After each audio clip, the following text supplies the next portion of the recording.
ఇక స్పీకర్పై ధిక్కరణ ఇక చర్యలు చేపట్టాలి. ట్రైబ్యునల్ చైర్మన్గా ఆయన విఫలమయ్యారు. సుప్రీంకోర్టు విధించిన 3 నెలల గడువులోగా ఫిరాయింపు ఎమ్మెల్యేలపై చర్యలు తీసుకోలేదు. సుప్రీంకోర్టులో బీఆర్ఎస్ మరో పిటిషన్ అట. మరి ఏం చేస్తారు? స్పీకర్ తీసుకుంటాడా అంటే తీసుకోడు సార్, తీసుకోడు. సుప్రీంకోర్టు విధించిన గడువు లోపల ఫిరాయింపు ఎమ్మెల్యేలపై చర్యలు తీసుకోవడంలో విఫలమైన తెలంగాణ శాసన సభాపతి జ్యుడిషియల్ ట్రిబ్యునల్ చైర్మన్ గడ్డం ప్రసాద్ కుమార్ పై తక్షణం చర్య తీసుకోవాలని కోరుతూ బీఆర్ఎస్ మరో పిటిషన్ దాఖలు చేసింది.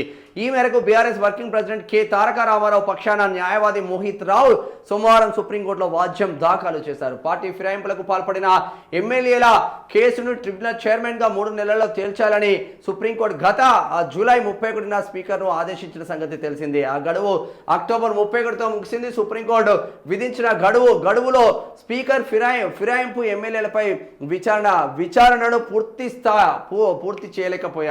చేయలేదు. ఆయన కేవలం విచారణ ప్రక్రియను మాత్రమే ప్రారంభించారు. ఈ క్రమంలో సగం మంది ఎమ్మెల్యేల విచారణే పూర్తి కాలేదు. ఇప్పటికి విచారణ పూర్తి కాలేదు. 6 మంది అయితే ఇద్దరిని ఒక్కరోజు పెట్టిళ్ళు, ఇద్దరు 4 మంది ఎమ్మెల్యేలు పూర్తి చేసిండ్రు. ఇంకా 6 ఉన్నారు. అలా ఇద్దరు నోటీసులకే స్పందించలేదు. కడియం శ్రీహరిను దానం నాగేందర్ ఇద్దరు.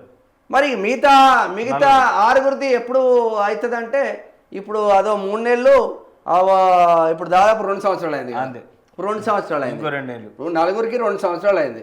ఇంకా 4కి 2 సంవత్సరాలు వేసుకో. ఇంకా 4కి 2 సంవత్సరాలు, ఇంక ఇద్దరు ఉంటారు కదా సంవత్సరం. ఇక 6కి 3 సంవత్సరాలు వేసుకో, అయిపోయింది. ఇంకా ఈ టర్మ్ అయిపోతుంది.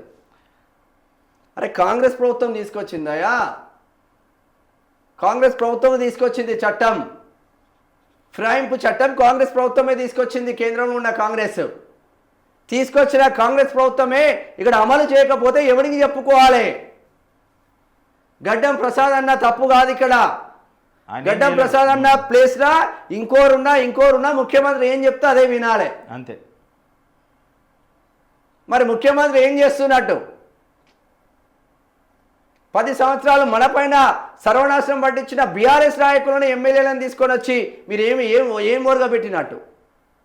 అదే పడాన్చెరు నియోజకవర్గ ఎమ్మెల్యే గూడెం మైపాల్ రెడ్డి పైన ఎంక్వైరీలు వేసి ఏం కబ్జాలు పెట్టినవరా నాయనాని తీస్తే గప్పుడు నిన్ను హర్షిస్తారా? ప్రకాష్ గౌడ్ కబ్జాల కోసమే దీంట్లోకి వచ్చిందని మిమ్మల్ని హర్షిస్తారు. షేర్లింగంపల్లి ఎమ్మెల్యే అరకపూడి గాంధీ కుత్బులాపూర్ నియోజకవర్గం గాజుల రామారాం డివిజన్ సర్వే నెంబర్ 103లో పెట్టిన 11 ఎకరాల కబ్జా పైన ఎంక్వైరీ చేసి మీరు అటాచ్ చేసుకుంటే మిమ్మల్ని హర్షిస్తారు. వాడు మొత్తం కబ్జాలు పెట్టుకొని 10 సంవత్సరాలు కాంగ్రెస్ను నాశనం చేసినోడిని తీసుకొచ్చి బీఆర్ఎస్ని తీసుకొచ్చి కాంగ్రెస్ పైన కూర్చుంటే పెడితే నీ కార్యకర్తలు ఇంటార్ మాట. చేవేలలో ఏం జరుగుతుంది, షేర్లింగంపల్లిలో ఏం జరుగుతుంది, రాజేంద్ర నగర్లో ఏం జరుగుతుంది, పడాన్చెరులో ఏం జరుగుతుంది, గద్వాలలో ఏం జరుగుతుంది, జగిత్యాలలో ఏం జరుగుతుంది చూస్తలేరు? జగిత్యాలలో జబర్దస్త్ క్యాండిడేట్లు సర్వనాశనం పట్టిస్తున్నారు. జీవన్ రెడ్డిని మీరు మాజీ ఎమ్మెల్సీ జీవన్ రెడ్డి, తాడిపత్రి జీవన్ రెడ్డి దుర్మార్గుని తీసుకొచ్చి పెట్టిండ్రు జగిత్యాల. ఇదేం పోయే కాలం.